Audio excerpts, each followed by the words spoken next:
Польські протестувальники послабили блокаду кордону із Україною. Про таке повідомляють у Держприкордонслужбі. Станом на сьогоднішній вечір польські аграрії продовжують блокувати 6 із 9 пунктів пропуску на кордоні з Україною. Водночас на 3 із них, зокрема, якщо говорити про пропускні пункти у Стелух, Рава-Руська і Угринів, поляки почали пропускати пасажирський транспорт. Повідомив про таке речник Державної прикордонної служби Андрій Демченко.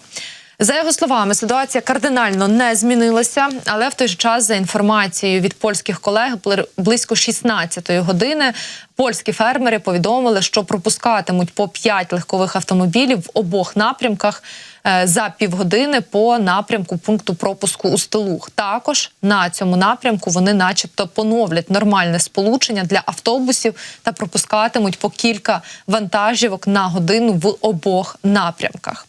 Близько 17-ї години польські фермери також обіцяли зняти блокаду для легкових автомобілів та автобусів на напрямку Рава-Руська. Вантажівки планують пропускати по 1 на годину в обох напрямках. Ну і вже після 18-ї стало відомо, що за повідомленням польських прикордонників, мітингувальники розблокували смуги руху для легкових автомобілів та автобусів у напрямку пропускного пункту Угринів. Пропуск цієї категорії обіцяють здійснювати безперешкодно. Ситуація щодо вантажних автомобілів наступна. Пропуск вантажівок на в'їзд в Україну наразі здійснюється по 4 щогодини, і на виїзд з України, власне, здійснюється по 1 вантажівці щогодини, якщо йде мова про вагу понад 7,5 тонн. Ось така ситуація. Але виходила вона за межі здорового глузду кілька разів впродовж сьогоднішнього дня. Польські фермери блокували проїзд навіть автобусів, а одного із іноземних пасажирів затримали. Польські протестувальники на кордоні з Україною почали перешкоджати проїзду пасажирського транспорту. На пункті перетину Рава-Руська-Гребенне вони зупинили автобус. Один з пасажирів попередньо, громадянин Ізраїлю, був затриманий невідомими. Ситуація, за словами українського профільного міністра Кубракова, вже починає виходити із-під контролю і за межі цивілізованого протесту. В автобусі знаходилися жінки і діти, які не можуть ставати заручниками будь-якого протесту. Прокоментував цю ситуацію міністр розвитку громад та інфраструктури України. Я нагадаю, що сьогодні польські протестувальники перекрили і залізницю поблизу пункту пропуску Медика Шегині. Тому не раз дійсно ця ситуація виходила за межі здорового глузду і цивілізованого протесту. Також протестувальники, напевно, правильніше буде назвати, зокрема, тих людей, які це робили провокаторами, розсипали знову українське зерно із вантажного вагону. Польські фермери на кордоні з Україною заявляли сьогодні про те, що не виключають зупинку руху пасажирських автобусів і додавали, що взагалі тепер можуть продовжити свої протести на кордоні аж до квітня.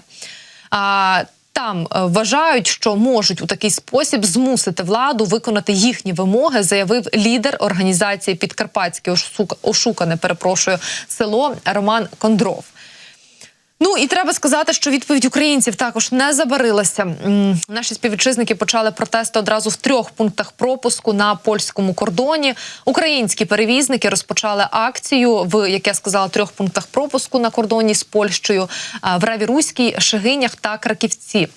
Про це заявив очільник громадської організації «Український транспортний союз» у Львівській області Олег Дубик. За його словами, акція буде тривати доти, доки протестувальники з польського боку не припинять блокувати рух вантажного транспорту з українського боку. Ну і нагадаю, що сьогодні польські страйкарі, аграрії розпочали більш жорстке обмеження руху транспорту через кордон України і Польщі після анонсованого, власне, плану повністю заблокувати усі пункти пропуску на кордоні в цей день. Однією з причин страйку польські аграрії називають експорт українських товарів у Польщу, який начебто спричиняє зниження цін на польську продукцію. Натомість в українському Мінагрополітики нагадують, що більша частина української агропродукції йде через Польщу транзитом, а справжніми причинами протестів вважають прагнення польських фермерів отримати дотації від влади і їхнє бажання відтермінувати запровадження нових зелених норм Green Deal у Європейському Союзі, які посилюють вимоги щодо екологічної, точніше, щодо екологічності агропродукції. Ну, як зазначив Дубик, в акції беруть участь представники 3 громадських організацій з боку України. Мова йде про, власне, організації вантажних автоперевізників, які вимагають припинити блокаду кордону на польському боці та відновити нормальний рух транспортів. Тож, власне, от така ситуація. Ну, і треба сказати, що відреагував на події і президент України Володимир Зеленський у своєму останньому вечірньому зверненні, він, зокрема, розповів наступне. Послухаємо. Те, що відбувається на нашому західному кордоні з Польщею, не можна сприймати як щось нормальне чи буденне. Потрібна проста і зрозуміла справедливість. Через польський кордон проходять лише 5% нашого агроекспорту, тож насправді ситуація не в зерні, а скоріше в політиці.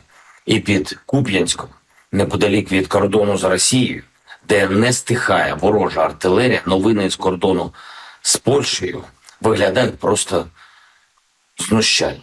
Потрібні спільні рішення, раціональні рішення, щоб вийти з цієї ситуації. Рішення наші з поляками передусім, так усіх і в Європі, кого турбує доля Європи.